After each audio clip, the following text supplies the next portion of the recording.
আসসালামু আলাইকুম প্রিয় দর্শক। সংসদ উত্তপ্ত, রাজপথ উত্তপ্ত, টকশোগুলিতে উত্তপ্ত। এখানে একটা গোষ্ঠী আছে যারা এই সরকারকে, দেশকে অস্থিতিশীল করার জন্য এখনই চেষ্টা শুরু করেছেন।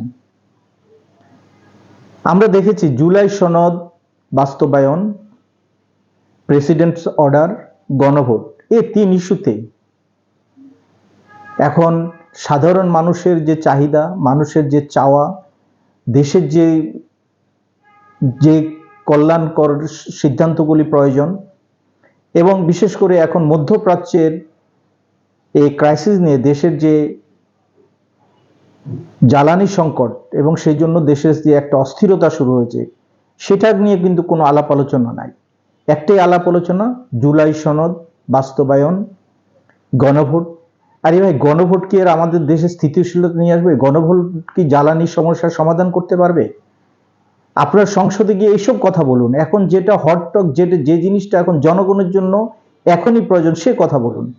জুলাই সনদ বাস্তবায়নের জন্য প্রেসিডেন্টস অর্ডারে 180 দিন সময় দিয়েছে, কিন্তু সরকারের হলো মাত্র 2 মাস, 60 দিন।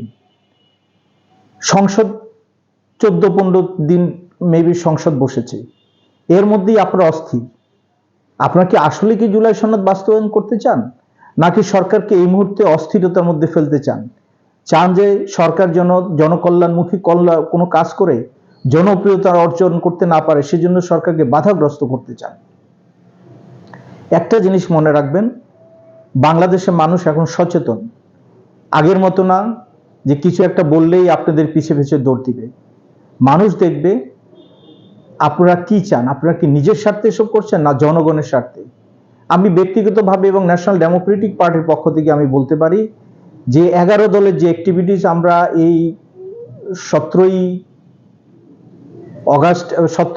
মার্চে সংসদ বসার পর থেকে দেখেছি, তাতে আমরা বিশ্বাস করতে পারি না যে তারা জনমুখী এবং জনকল্যাণকর কোনো ইস্যুতে সোচ্চার হচ্ছেন। ওরা যেটা সোচ্চার হচ্ছেন শুধুমাত্র তালগাছটা আমার, এই ফর্মুলাতে। মানে সরকার যাই করুক, সরকারকে সংবিধানের বাইরে আসতে হবে। সংবিধানে যাই থাকুক না কেন সেটা মানা যাবে না। জুলাই সনদ মানতে হবে, প্রেসিডেন্ট অর্ডার মানতে হবে, বিরোধী দল যেটা বলে সেটা মানতে হবে। সুতরাং আমরা সরকার বিরোধী নয়, সাধারণ মানুষকে সোচ্চার হতে হবে। এসব গণতন্ত্র বিরূপ এই মনোভাবকে প্রতিহত করতে হবে, প্রতিরোধ করতে হবে। ধন্যবাদ।